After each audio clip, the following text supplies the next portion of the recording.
अब paper leak तो पहली दफा नहीं हुआ है इस देश में, अनंत काल से चला आ रहा है और पता नहीं, मैं तो ऑप्टिमिस्टिक हूं खैर कितने काल तक और चलेगा।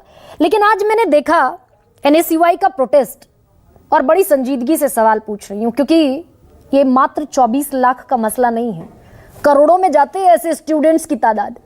और नारा लगे आपके एनएसयूआई के प्रोटेस्ट में, राहुल गांधी जिंदाबाद, श्रीनिवास जिंदाबाद, यूथ कांग्रेस जिंदाबाद। तो वाकई जो lack of seriousness about the issue नजर आती है क्या अभय जी? नीट पॉलिटिक्स है क्या ये? आपने उसमें दो नारे छोड़ दिए, धर्मेंद्र प्रधान मुर्दाबाद, प्रदीप जोशी मुर्दाबाद, भारतीय जनता पार्टी मुर्दाबाद। ये नारे मुखरता से लगाए और ये हमारा नैतिक दायित्व है। राहुल गांधी जिंदाबाद के नारे इसलिए कि देश को एकमात्र उम्मीद। चल हो जा शुरू। केसरिया से मन जोगी हुआ रे, दिल झूमे देखो पतवारा हुआ रे, दिल झूमे देखो पतवारा हुआ रे। हर पल मनाओ केसरी त्योहार। विमल बोलो जुबां केसरी। बची है कि राहुल गांधी वो नेता है जो उत्तर प्रदेश में यात्रा लेकर जाता है और 48 लाख युवकों का जो भर्ती परीक्षा घोटाला होता है, जिसको इसी प्रकार उत्तर प्रदेश की सरकार क्लीन चिट दे देती है, राहुल गांधी की भय की वजह से वो परीक्षा निरस्त करनी पड़ती है और बाद में बहुत बड़ा स्कैम सामने आता है। और उसी तरह भारतीय जनता पार्टी उस एजुसेट के जो परीक्षा आयोजक है, एक निजी एजेंसी, उसके आदमी को अमेरिका भगा देती है। ये खेल पूरे देश में चल रहा है। अब मैं सिर्फ 10 सेकंड दीजिएगा, सिलसिलेवार बेनकाब कर दूंगा।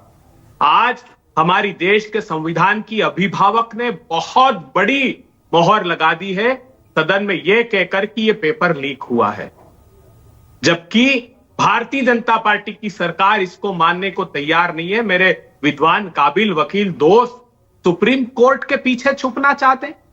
सुप्रीम कोर्ट के किसी फैसले में कहीं रोक लगाई हो कि केंद्र की सरकार कोई निर्णय नहीं ले सकती हो तो बताइएगा, सार्वजनिक जीवन को आज ही त्याग दूंगा। झूठ बोलते हैं ये लोग। ये बताइए कि विंडो किसने बढ़ाई फॉर्म भरने की और किसके कहने पर बढ़ाई? ग्रेस मार्क्स पर एनटीए ने क्या जवाब दिया देश के सामने? उन्होंने कहा कि सुप्रीम कोर्ट का फैसला है नॉर्मलाइजेशन की प्रोसेस अडॉप्ट की, जबकि सुप्रीम कोर्ट का ऐसा कोई फैसला एनटीए के लिए इस नीट की परीक्षा का नहीं था। वो क्लेट की एग्जाम का था, 2018 का था, जो ऑनलाइन था, जिसमें टाइम लेग को कैलकुलेट किया जा सकता है ऑनलाइन भर्ती में। 6 मई का प्रेस रिलीज एनटीए का देखिए, एनटीए ने खुद कहा कि सवाई माधोपुर एक जगह सिर्फ टाइम लेग हुआ है। फिर इतने सारे सेंटर्स पर इन लोगों को ग्रेस मार्क्स कैसे दिए गए, ये देश जानना चाहता है।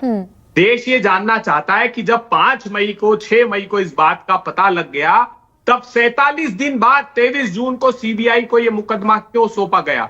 यहां विद्वान काबिल अधिकारी बैठे हैं, वो जानते हैं कि सर्कमस्टेंशियल एविडेंसेस को कैसे डिस्ट्रॉय कर सकते हैं। लेकिन अभय जी, ये सारी बातें मैं कम से कम 10वीं 11वीं, मुझे अच्छे से ठीक से तादाद याद नहीं है, लेकिन मैं 10वीं या 11वीं डिबेट कर रही हूं। जब ये इतने संजीदा मुद्दे पर हम चर्चा कर रहे हो, कई करोड़ छात्रों का भविष्य हो, एक परीक्षा नहीं है, उत्तर प्रदेश से लेकर गुजरात से लेकर राजस्थान को स्पेशली शुमार करूंगी क्योंकि सवाल आपसे कर रही हूं, तो वो गंभीरता दिखनी भी चाहिए ना। और एक वो दुष्यंत कुमार की ही है शायद, अगर गलत नहीं हूं तो। सिर्फ हंगामा खड़ा करना मेरा मकसद नहीं, मेरी कोशिश है कि सूरत बदलनी चाहिए। तो बैरिकेड पर चढ़ जाएंगे, लाठी भांजनी पड़ेगी दिल्ली पुलिस को, इससे बेहतर भी कोई प्रोटेस्ट हो सकता है क्या? तो आप एक उदाहरण बता दीजिए कि टेलीविजन की डिबेट से ये सरकार पिघल गई हो, या सैद्धांतिक प्रश्नों के पूछने से सरकार पिघल गई हो। अरे रग रग में भ्रष्टाचार व्याप्त है इनकी, क्या बात करती हैं आप? जो 28 भर्ती परीक्षा हरियाणा में, 10 भर्ती परीक्षा उत्तर प्रदेश में, और ऐसे ऐसे स्कैम हुए जिसकी कल्पना अभी सीबीआई की बात कर रहे थे बढ़ चढ़कर। जानती है क्या हुआ? अभी एक अदालत सीबीआई में नर्सिंग घोटाले की जांच सीबीआई को सौंपी। 600 फर्जी कॉलेज, नर्सिंग कॉलेज, सीबीआई ने कोर्ट पे रिपोर्ट सौंपी। कांग्रेस पार्टी ने सीबीआई में शिकायत की कि आपके अधिकारी पैसे लेकर क्लीन चिट दे रहे हैं और वो पकड़ाया। वो लॉफुल इंटरसेप्शन में सीबीआई के वरिष्ठ दिल्ली में बैठे नहीं, अधिकारियों लेकिन ने अबे पकड़ा सेलेक्टिव और भी हो जाते गिरफ्तार हैं क्या किया। आप? मैं इसी को राजनीतिक नूरा कुश्ती कहती हूँ। सेलेक्टिव भी हो जाते हैं, राजस्थान भूल जाते हैं।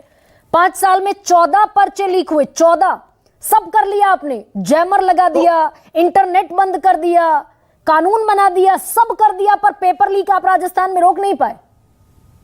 मुझे ये बताइए, राजस्थान के किसी एक मंत्री, किसी एक मुख्यमंत्री ने अपराधियों को बचाने की कोशिश की या क्लीन चिट देने की कोशिश की? या कितनी? अब बताइए, काउंसलिंग कब है? कब है नीट की काउंसलिंग?